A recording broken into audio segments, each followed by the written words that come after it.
Now, because of this authority, and because of the blasphemy, and because of the power of the dragon, the inhabitants of the earth will worship the beast.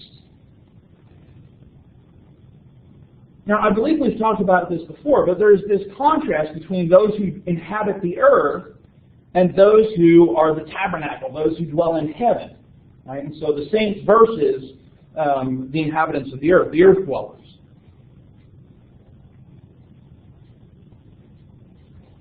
Here too we probably have another parody or imitation from Daniel chapter 7 in the Son of Man vision. And when the Son of Man appears before the Ancient of Days, the Son of Man's kingdom would be over all peoples, nations, and languages. But although it says all the inhabitants of the earth, it does not mean everybody that's alive, because there is an exception. Everyone whose name has not been written from the foundation of the world in the book of the life of the Lamb that was slaughtered. Right? And so those who are in the Lamb's book of life are not going to worship the beast, but those who aren't written in the Lamb's book of life are going to worship the beast. Now here's an interesting little side note that has nothing to do specifically with how John uses it. But what does this phrase, from the foundation of the world, modify? Now in the New Revised Standard, it appears that the foundation of the world modifies the writing.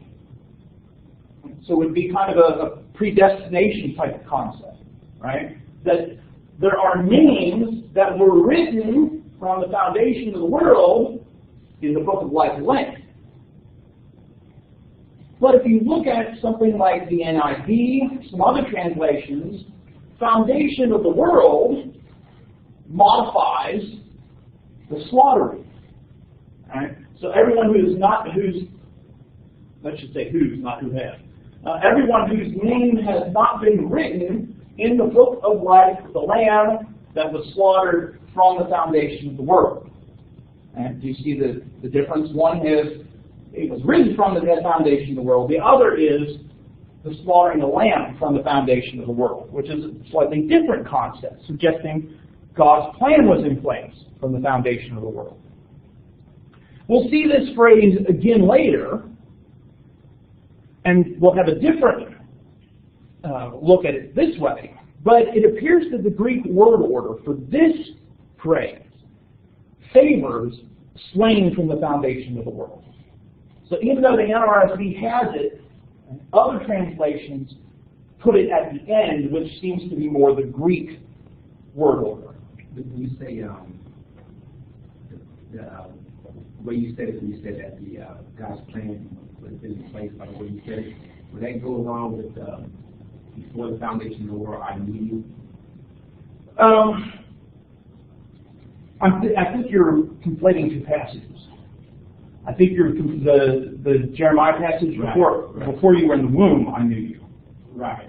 Yeah, but I mean there are other passages, and one we'll see later in Revelation, that have this idea about individuals from the foundation of the world. And so we'll look at that one. But what I'm saying here is that the phrase probably should be that the Lamb was slaughtered from the foundation of the world.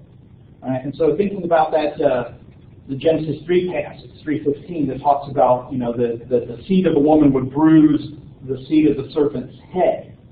God already had his plan in place, so it's as if Jesus was executed, crucified at the foundation of the world. And so that's what it seems to be the case, even though some translations move it around. Where if it were this way, it would be God wrote everybody's name in the book that would be saved, and then the world started. There might be some other passages that suggest that, but this is not, I don't think, meant to be one of them. And we can talk about maybe some of those other passages when we get to later on in Revelation. So the idea here is that names that were written in the book of life of the Lamb that was slain from the foundation of the world, those people won't worship the beast, but everyone else will.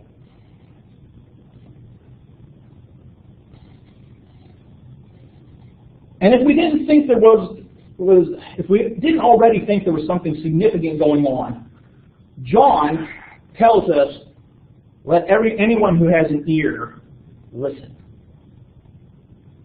Now this too comes from the letters to the 7 churches. But in those letters it says, listen to what the Spirit has to say to the churches. But essentially the idea here is something important is being revealed if you were only able to recognize it. If you were paying attention. Right? If you're in the know, or kind of you know what I'm talking about. Right? There's this kind of, there's something going on here that you need to pay attention. If your ears are tuned in, you'll know what's going on. Now also, there's kind of here implicitly, not only just know, but obey. If you know what I'm talking about, you're going to do the right thing. Because the temptation here that we've continued to look at is this idea of the people that are accommodating, compromising. And so John's kind of encouraging them, listen to what I'm telling you about this beast, and then do the right thing. Right? Don't fall into his trap. Don't follow what the rest of the people are going to do.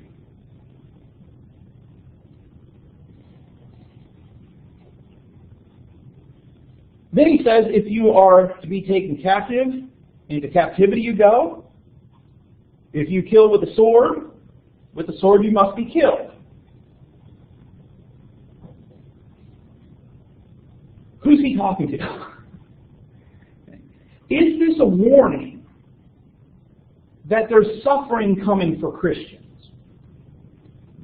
If you're to be taken captive, into captivity you're going to go? This kind of sounds a little bit like what something Jesus says in the Garden of Gethsemane. And when the temple police come out to arrest him, Peter pulls out his sword, cuts off the high priest's servant's ear, and Jesus says, all who take the sword will perish by the sword. And so is there a warning here for Christians that there's suffering coming and you need to respond accordingly?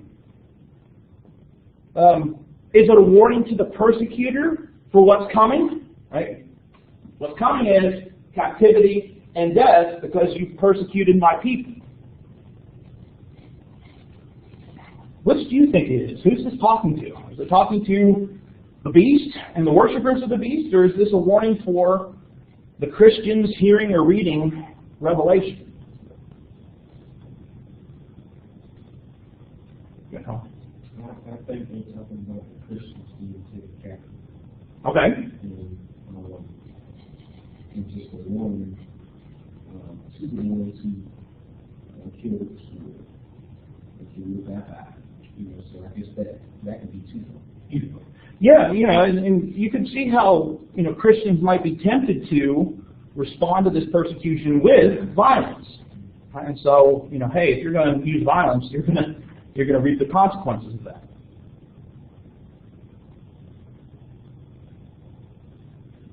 Is one of each, right? One for the persecuted and one for the persecutor. I don't know exactly. Because either way, we could understand these passages or these phrases going either way. Right? There is destruction coming for the beast, but there is suffering coming for the Christians as well. Could you read your version of verse 10 again? Verse 10. If you are to be taken captive, into captivity you go. If you kill with the sword you must be killed. My verse, the second part says, if anyone is to be slain with the sword you must be slain. Yeah, That seems to be a pretty big difference. Yeah, that's true. And I think part of what's going on here is that there are some verbs and some words missing from the Greek that are having to be supplied by the translators. Okay. Which is why you end up having this active versus passive. Because I can see where yours says something separate to different people, or possibly even a warning, but mine just seems to be like, this is how it's going to be, making the most of it. Yeah, that's a good point. I hadn't thought about that. I missed that when I was looking. And I think I got the same version he has, because at the end of verse 10, it says, here's the call for the endurance and faith of the saints. Yeah, and we're going to get to that phrase here in a minute. So it seems like, Yeah, that's one of the things. Either way, whether this is for the persecuted or the persecutor or one for each or some sort of other types of thing, it's a call for the faithful, don't fall for the schemes of the dragon. And so no matter what happens, don't get caught up in all of that. Don't respond that way. Right? And so, what is being encouraged here that's clear is endure. Keep the faith. What questions or comments or other things related to this about the first beast?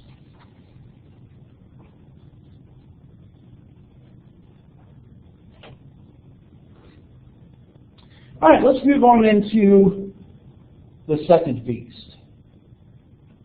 And so John here is watching all of this happen. It's the first beast rising out of the sea. And a second beast now rising from the earth. Now, the second beast is often in later chapters referred to as the false prophet. And so John will say false prophet, but he's referring to this second beast.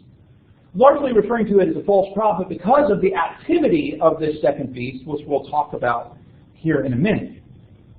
But why the difference between sea and earth? The first beast comes up out of the sea. The second beast comes out of the earth.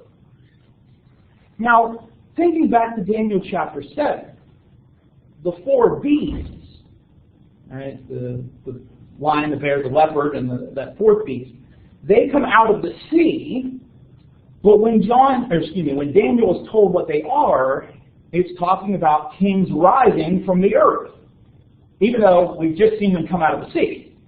Right? So maybe it's because of Daniel serving as the foundation for here.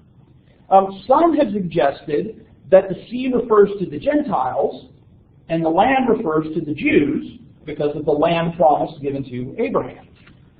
Now, often the people that say this will also say that it's related to this Antichrist figure, so that there will be a Gentile Antichrist and a Jewish Antichrist. But again, that terminology we've already talked about. It might just mean that the dragon is going to use whatever he can. It might also be kind of a parody of that angel from chapter 10, that mighty angel that had a foot on the land and a foot on the sea.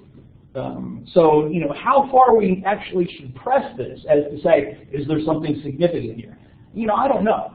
I think it might just mean to suggest that the expansive authority of the dragon, the expansive authority of these beasts.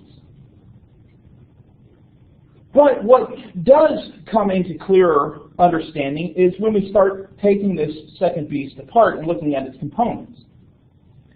It has two horns like a lamb, but speaks like a dragon. Now, by saying it has two horns like a lamb, but speaks like a dragon, what's that communicating? All right, wolves in sheep clothing, all right, which is connected with the false prophets, and John calls this a false prophet. What else might be a way to kind of come? It looks good and it sounds good. Right? It looks good, it sounds good, but where's the sounding coming from? Right? It's coming from the dragon. Right? So horns like a lamb, right? The sheep's clothing, right? Looks like Jesus, or it looks like Christ, or something salvific. Yeah, but inside, or what comes out, right, is dragon. And if we think about Jesus' warning about false prophets, about by their fruits you will know them. Right? And so it looks like a lamb, but when it speaks like a dragon. And so it looks like Christ, but sounds like Satan, is essentially kind of the idea. And of course, Jesus warned not only that false prophets would arise, but false Christs would arise, right? People claiming to be the Messiah. And of course, calling this beast the false prophet means that, the purpose of this second beast is to direct people to the first beast. specifically to make them worship the first beast. But here too, we also see kind of this additional handing on of power. Right? The dragon gave the first beast its power. The first beast gives the second beast its power. And so it's empowered by this first beast. Has the similar type of authority that the first beast does. But it's something distinct, right? It's a second beast.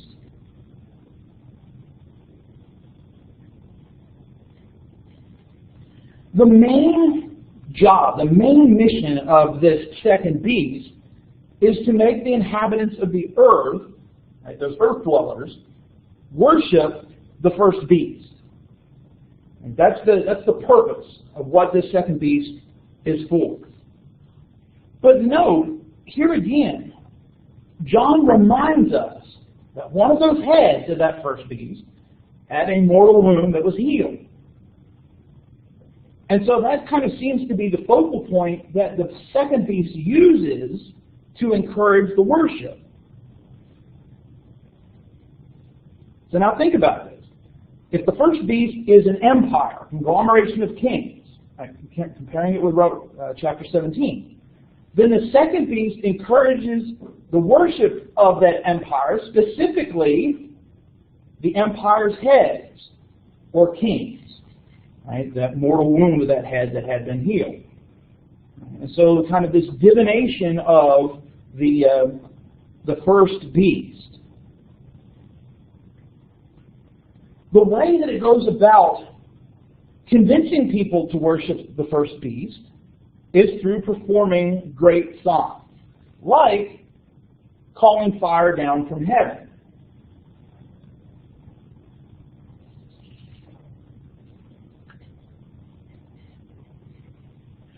So much so that it deceives the inhabitants of the earth. So there's deception here as well.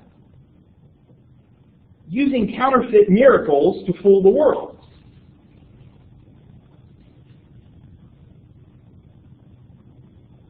Now, does this mean that the second beast will actually do miracles?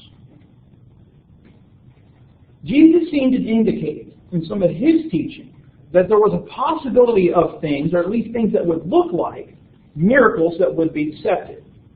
Things done in his name, apparently deceiving, and perhaps even deceiving some Christians who did not take his warning. And so the idea of signs and wonders being done by these false or evil forces is not out of the question. But they're ultimately deceptive in nature.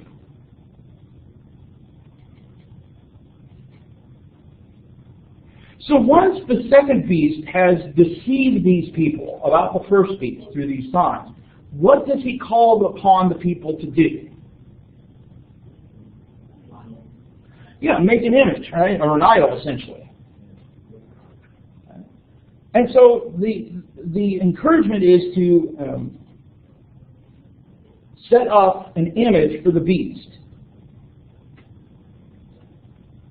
And again, we're reminded that this beast is wounded by the sword, but has been healed, right? So we're really coming up against this repetition of all of these things.